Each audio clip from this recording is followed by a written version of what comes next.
It's Peaches here, and this is Peaches Pit Party, the podcast. A lot of puh sounds with that title. A replay of today's full show, which you can hear weekday afternoons live on K-Bear 101. I hope you like what I have to say, and if not, well, then I'm sorry, not sorry. Enjoy.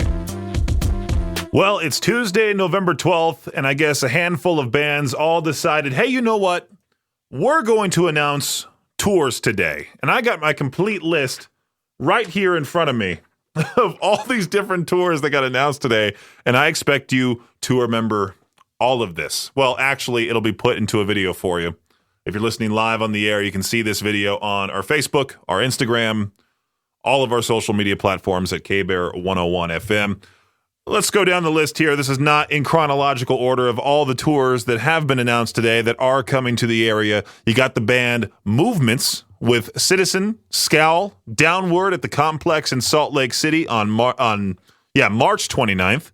You got Counterparts, which their latest album, A1, in my opinion, their latest EP, I should say, not an album, their latest EP. They have Pain of Truth, Malevolence, a band I've always wanted to see live, Foreign Hands at the Depot in Salt Lake City on Pi Day, that is March 14th. You got Machine Head, In Flames, Lacuna Coil, Unearth at the Union on April 13th, the Union in Salt Lake City. And then you have Throne, a band I just saw that they opened live for Wage War in Boise. They're doing their own headlining tour next year with Varials, No Cure, another band that I saw open up for Gideon. No Cure is a really fun band live. And this band called Heaven's Gate at the Metro Music Hall in Salt Lake City, March 5th. If you want more, I would say emo alternative, you got Armor for Sleep, Boys Night Out, Hello Goodbye. The Complex, March 20th. And then another tour got announced today. This is a fun one. Anne Berlin with Maddie Mullins now as their lead vocalist, with Copeland, and I believe it's Spitalfield at the Treefort Music Hall, March 20th in Boise, and then the Depot in Salt Lake City, March 21st. The one that I was heavily disappointed in, that I already thought was not coming close to the area, but one could hope, right? My Chemical Romance going on a baseball stadium tour. You had Fenway Park on there. You have Dodger Stadium, July 26th. That's the show that I really want to go to. I really, I was already planning on going back home on July 26th, but now I gotta I gotta buy tickets for that show because I gotta go see My Chemical Romance perform Welcome to the Black Parade in its entirety. And that's your a whole lot of tours update on Peach's Pit Party for you. You can find all of those shows on our concert calendar without having to remember a single one of them by going to riverbendmediagroup.com/calendar. Check it out. K-Bear 101, the inductees have been announced for the Toy Hall of Fame's class of 2024, the Strawn National Museum of Play located in Rochester, New York. They narrowed down their list of 12 finalists down to 3 that have been chosen for induction this year. They include Transformers, My Little Pony, and Phase 10. The inductees were chosen by the National Selection Advisory Committee, picked from a list of finalists which included Pokemon cards, which didn't make it, remote-controlled cars, balloons, and choose-your-own-adventure books. In my personal opinion, those are so much better than Phase 10. What on earth is Phase 10? Pokemon cards is not in the Toy Hall of Fame? And I think the balloon was also on this list of finalists because I've talked about this particular subject on the show before. How is a balloon a toy? It is a sack of breath that you inflate once every while for a little decoration, a little pizzazz to your place for a birthday party or maybe a celebration of something else. But I wouldn't consider a balloon a toy. Phase 10, one of the best-selling card games I'm reading here, second only to Uno, which was inducted into the Hall of Fame in 2018, but not Pokemon cars or cards or remote-controlled cars for that matter? Dumb. Okay, I'm not the one to insult anybody who collects anything because I like when people collect weird things or they show off their collections online. It's always cool to watch one of those videos on YouTube of some guy with like the largest Star Wars collection, and you see like a room dedicated to Star Wars in their house, and you wonder how exactly or how much money they spent on the room and how exactly they got all of that money. Well, this guy, Joel Spears of, is it Tiverton? Tiverton, Rhode Island, has just set a Guinness World Record for the largest collection of energy drink cans. Cool. Over the last 6 years, Spears, who's known as Caffeine Man on YouTube, put together an impressive collection of 1,019 cans while reviewing energy drinks on his online channel. That's cool. I mean, what are you going to do with all those cans? You're going to put them on the wall? Like, it almost looks trashy in a way where you have cans everywhere. He drinks 1 or 2 energy drinks each day. Says his favorite is the Swedish fish flavor of Ghost energy drink, which I've had before. It's not too bad. I wouldn't say it's the best one. Back when I used to have energy drinks, over almost a year ago now, I used to love the Bane Miami Cola and the Sexiest Cola flavors. Those 2 were my absolute favorite. I found out you could order a 24-pack of the Bane Miami Cola, immediately got that pack. Such a good flavor. Unfortunately, I can no longer drink energy drinks. I should say fortunately. I had that heart issue pop up, so I gave up energy drinks back in December of last year, and it's been not that bad. It's been easier than I thought it would have been. I thought it would have been like a person without cigarettes for the very first time, like sweating all the time, panicking. It's tough to give up something that you're addicted to. And I, always congratulate those people that say, hey, I'm 6 days off alcohol. Make sure to encourage those friends. If you ever have somebody say that on Facebook or to you in person, make sure to say, hey, keep up the good work. I know we're going to get to the Shot Clock Sports Update here in just a few, but I wanted to talk about this. The social media team of the Philadelphia Eagles, they asked players how many unread text messages were on their phones. Some players seemed caught up, had read most of their messages. Other players had a lot of unread messages, including one player with 506 unread messages. That would drive me nuts. It's funny? My email filling up doesn't drive me nearly as nuts as my text messages, missed phone calls. I rarely ever get text messages.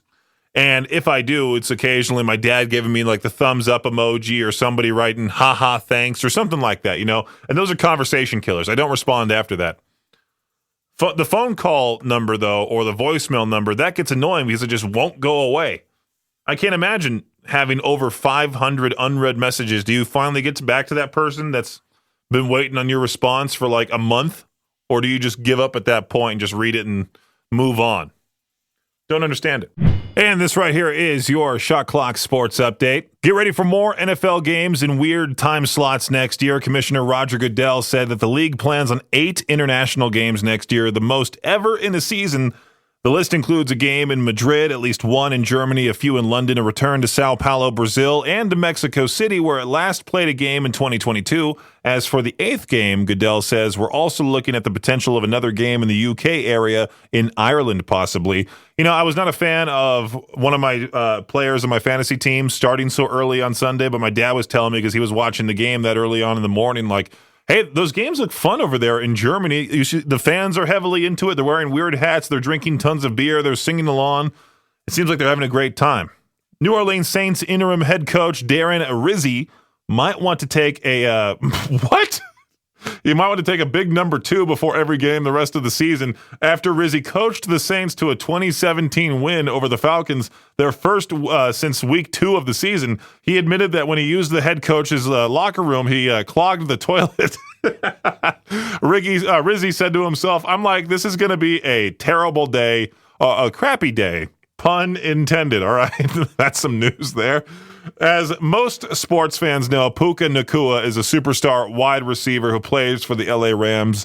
He's athletic, as all NFL wide receivers are. He's also arrogant enough to think it would be so easy to go from the NFL to the NBA, and he believes it would take him just 3 to 6 months to make the jump. Funny thing, Stan Kroenke, is it Kroenke?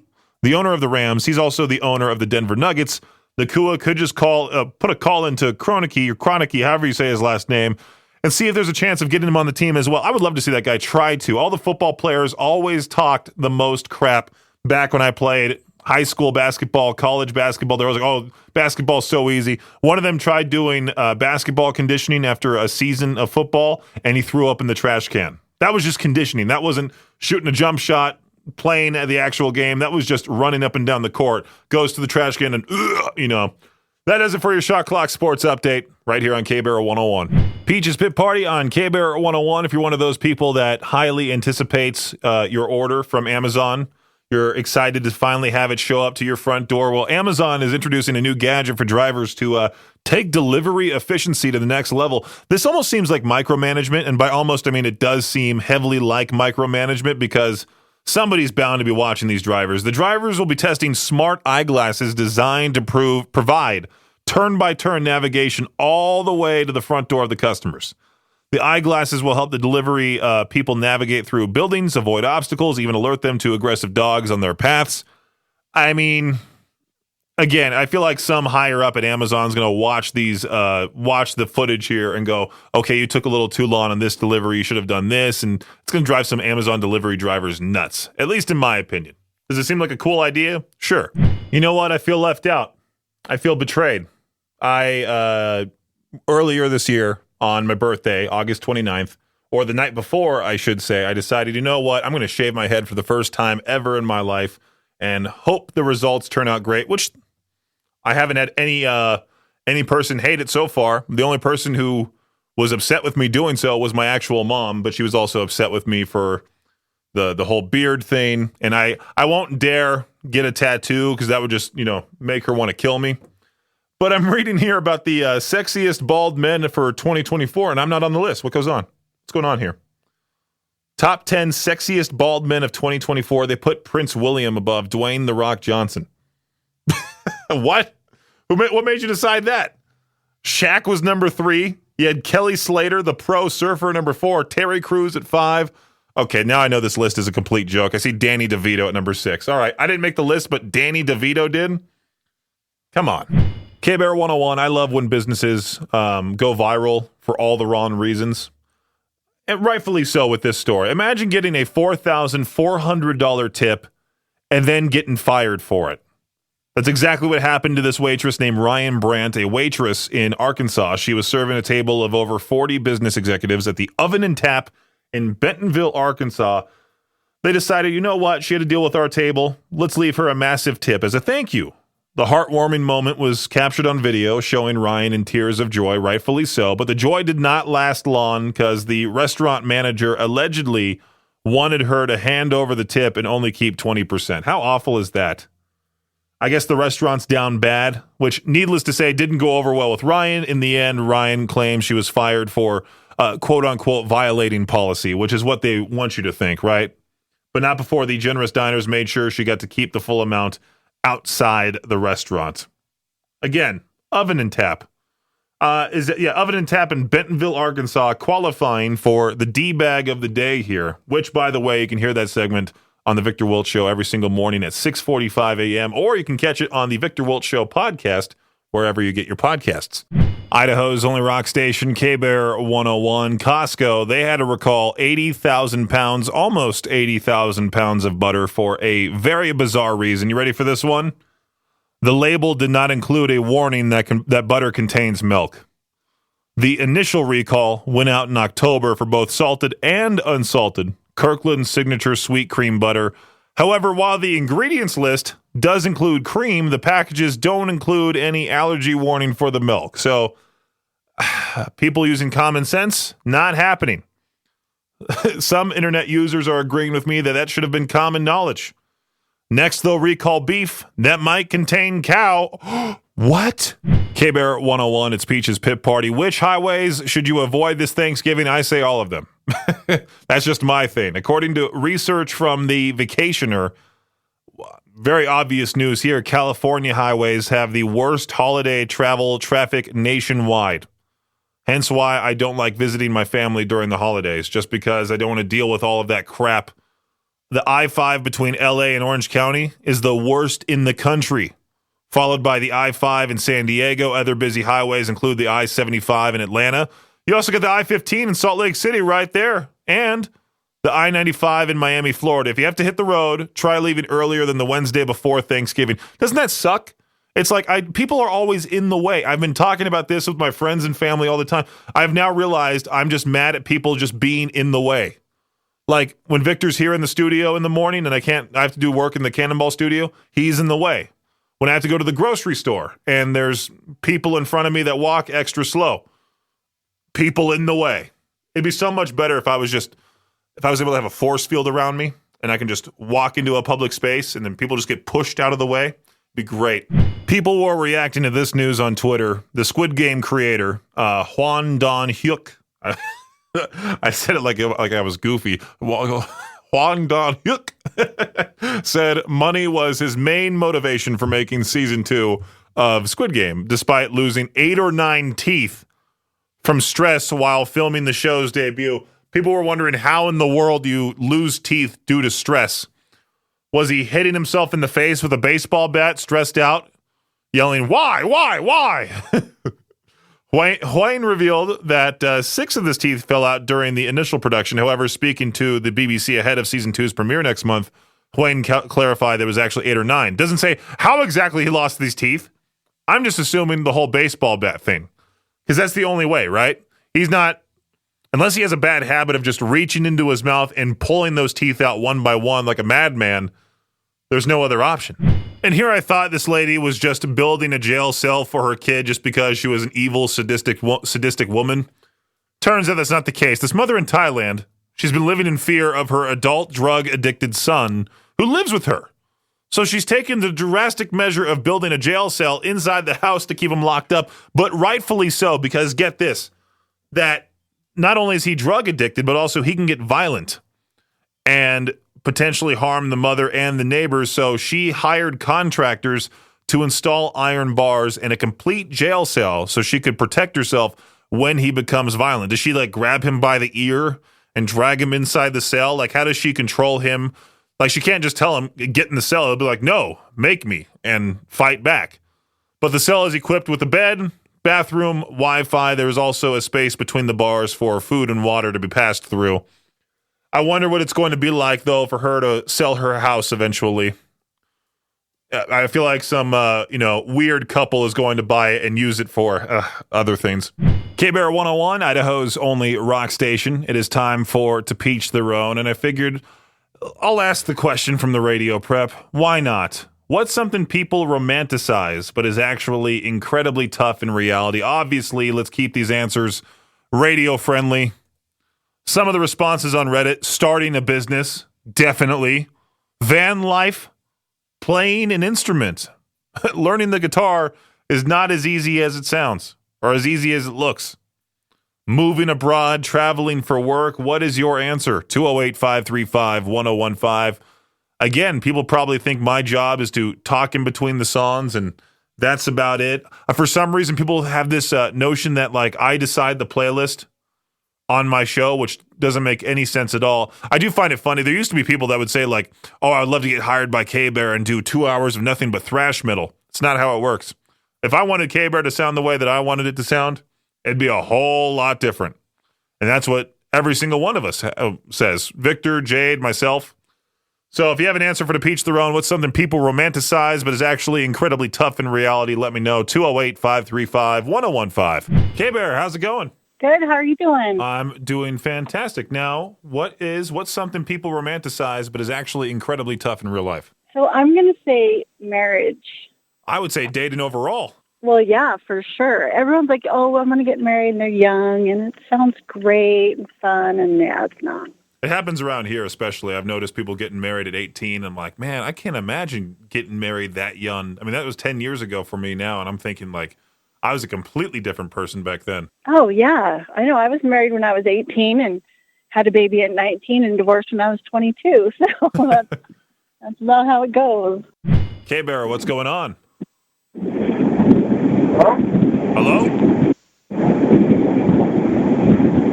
All right, that was bad. All right, if you have an answer for To Peach Their Own, what's something people romanticize but is actually incredibly tough in real life? Okay, I think this is the same person trying to call back. K-Bear, how's it going? Not too bad. Sorry, it was connected to my car stereo, and it doesn't go through the car stereo. Ah, That's gotcha. connected to my headset. How are you, my friend? Doing great. What's something people romanticize but is actually incredibly tough in real life? Being an adult. Being an adult overall, Meg, yeah, I agree with that. Thanks for listening to Peach's Pit Party, the podcast. If you enjoy the show, please share, subscribe, and rate the podcast. Peach's Pit Party is hosted by me, Peaches, and is a production of Riverbend Media Group. For more information or to contact the show, visit riverbendmediagroup.com. Until next time, Peach out.